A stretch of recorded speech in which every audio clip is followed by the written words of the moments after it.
Hello, everyone, and welcome back. I'm your host, Veteran Mountain Man, and it's another Saturday recap.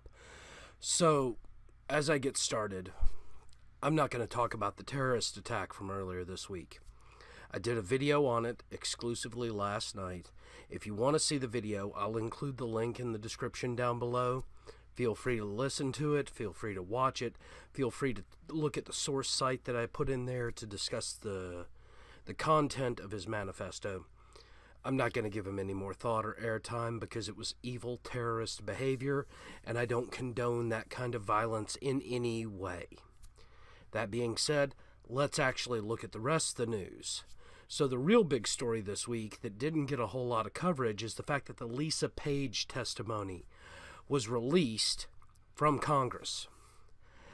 And one of the key factors of this testimony was the fact that the entire Russia collusion probe is based off the Steele dossier from Fusion GPS. They had nothing else. That was the entirety of the insurance policy that was found in the Page struck text messages.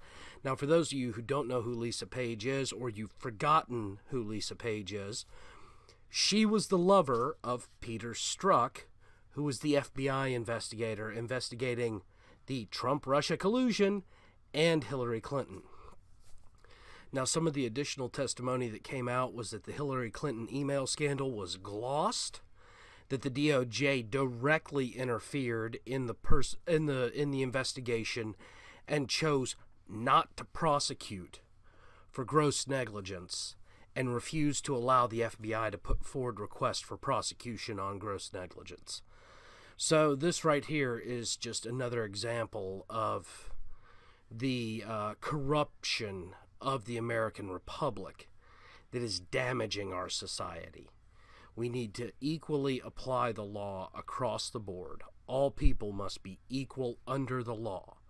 That's one of the reasons we have citizen judiciary. It's one of the reasons that in most cases citizen grand juries agree to prosecute and hear cases.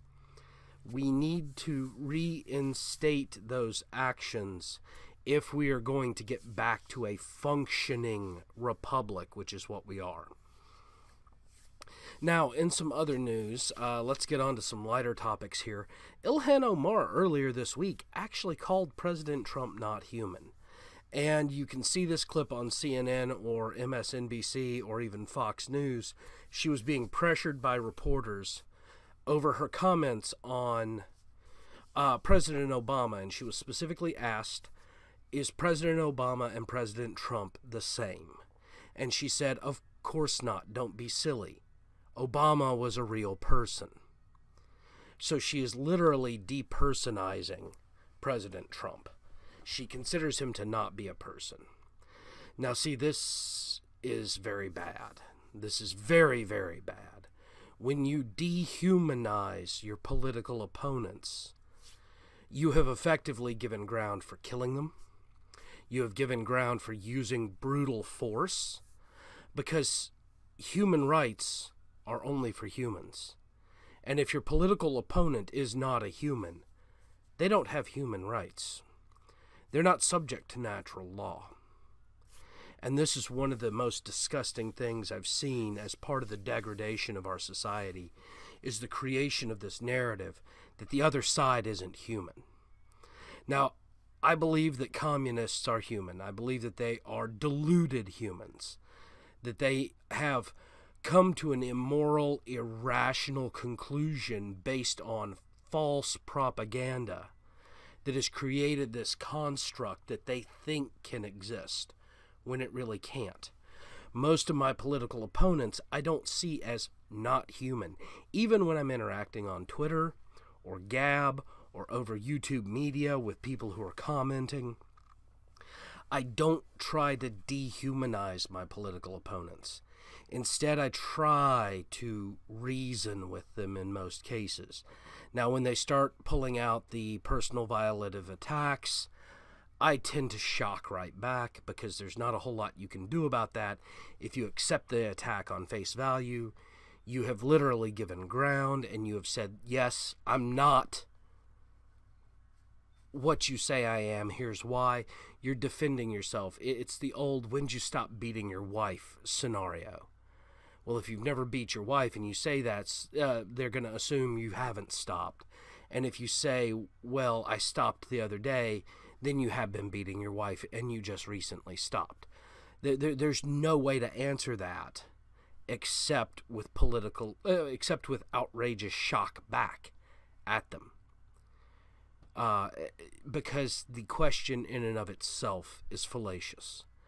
And there are other examples of this as well, inappropriate thought experiments, such as the famous libertarian experiment. You wake up and you're hooked to an IV to a person who's unconscious in a coma, and that's the same thing as pregnancy. It's not.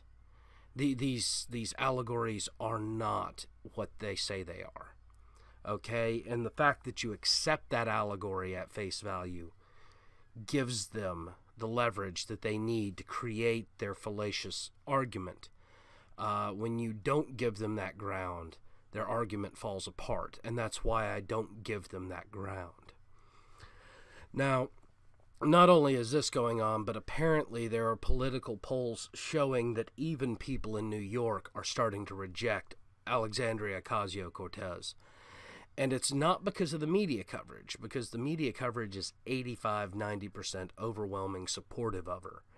It's because she ran in a secluded, cloistered construct of a very narrow confine. She ran as this kind of pseudo-nouveau moderate Democrat in New York State. You know, she's part of the people. She's part of the community. She's been there for forever. She effectively lied to the people that she got to elect her to represent them. And this has been something that I've been seeing happen more and more in politics since the 1990s, because I've been paying attention to politics and political races since then. There was a huge push with that with Phil Bredesen, a former governor of Tennessee who ran against Marsha Blackburn in the last general election. I've seen that happen with Governor Kate Brown in Oregon against former Secretary of State, who is now passed, Dennis Richards. I have seen a lot of this happen all over the country, and we need to step back and start to really look at what these people are saying and what they have done. You can't just assume because they're telling you what you want to hear when they're talking to you that that's the only truth there is. People are not always honest, and it's better to take them with a grain of salt and look into them than to expect them to be honest. And this doesn't matter your political party. There are plenty of bad Republicans, just like there are plenty of bad Democrats. It's people that are bad. If we could get people who are bad out of politics on all sides, I think honestly we would have a better functioning republic in the United States. But we have to look at each individual election, and we can't just be running from crisis mode to crisis mode. Now, let's talk about these kids walking out of schools for climate change. Where do we go with this? Sorry, kids, you don't have political force at this point. Your whole point of being at school is to educate yourself. You don't produce anything educating yourself. Therefore, your strikes are going to be ineffective. The only reason this has gained any media popularity is because of the Green New Deal and the fact that it's been tied to the Green New Deal. Well, the Green New Deal is now going through House committee hearings. It's going to be destroyed. It's going to be shredded because the Green New Deal is a bad idea. It creates unlimited government power to control all of people's lives. That is not liberty. That is not freedom. That is not will of the people. That is will of the authoritarian. And there are too many of us that would stand up against that because we wouldn't have a choice at that point. Now, I don't think you've clearly thought this through. Part of it is not your fault. Part of it is the education you've received. The United States needs to fix its education system. School choice would be a good start on that with public vouchers and charter schools. I think it would actually create a lot more discourse and a lot more social fabric in the country. But the Democrat Party is adamantly against it because of their political power from the teachers' unions. So first, we really need to break the teachers' unions. And I'm glad to be back in a state that doesn't require mandatory unionization of teachers. Because the fact is that the mandatory unionization of any group is anathema to the American construct. Excuse me there, people. I'm still finishing my coffee for the morning. Now, also, we've got a little bit more news that's kind of important before I go. And that is Beto O'Rourke has basically effectively entered the Democrat Party's presidential run. Now, I don't think he's going to be a serious player. I honestly think he's pushing more for a VP slot. Here's why. Number one, he lost Texas. He lost running as a senator for Texas against Ted Cruz. Ted Cruz is not the most nationally liked politician. Ted Cruz beat him by double-digit points. That means that effectively Beto O'Rourke is a loser. Now, Beto is also not intersectional enough for the modern Democrat Party. He is a white man. He calls himself Beto, but he's not Hispanic. He's actually Irish. He's Irish descent American. He's lived in privilege all of his life. He escaped a DUI and a breaking and entering charge because of his white privilege. He's worth $9 million. He lives in a house that was formerly owned by a Mexican leader during the Texas Revolution. The man is by no means a man of the people or a man of the streets or even a socialist like Bernie Sanders, who had nothing until he went into government. He is a privileged white man. And I don't think that the Democrat Party will back somebody like him. Now, he does have a lot of visual appeal, especially with like the suburbanite female crowd of the Democrat Party. You know, he's got those dreamy Irish eyes, and you know, he's not too dressed up but not too dressed down. He's kind of got a Justin Trudeau thing going for him. And this is just insane that he's even in consideration.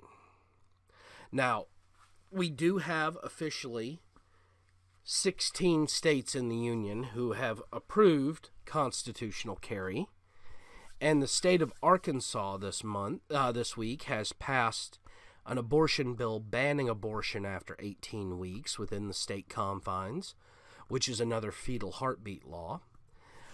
There is also news out of North Carolina that the Cherokee County in North Carolina has become a gun sanctuary county.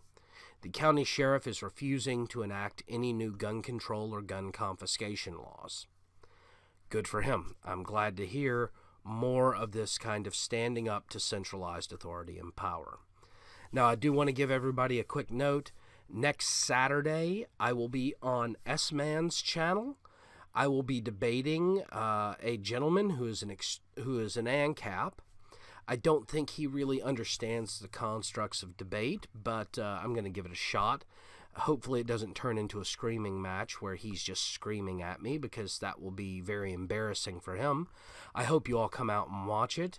I'm also hoping to maybe get a live stream or two in the next couple of weeks. I know I've been a little out of touch, but I'm looking to buy a place, and it's taking a lot of time to try to get paperwork together. And my office creates some really weird hours for me with my chain of responsibility and my workload. So it makes things a little tough to do consistent work. That's one of the reasons I've started doing these Saturday recaps. Well, thank you all again for joining me. Please don't forget to like and subscribe. Also, for my Gab followers, don't forget to welcome @KazWarfox, who has just joined Gab. I might leave a link in the description for his Gab page as well. Feel free to go follow him. He's got some dank memes and has been banned in 3 states. California, which is where he lives, is one of them. And as always, have yourself a beautiful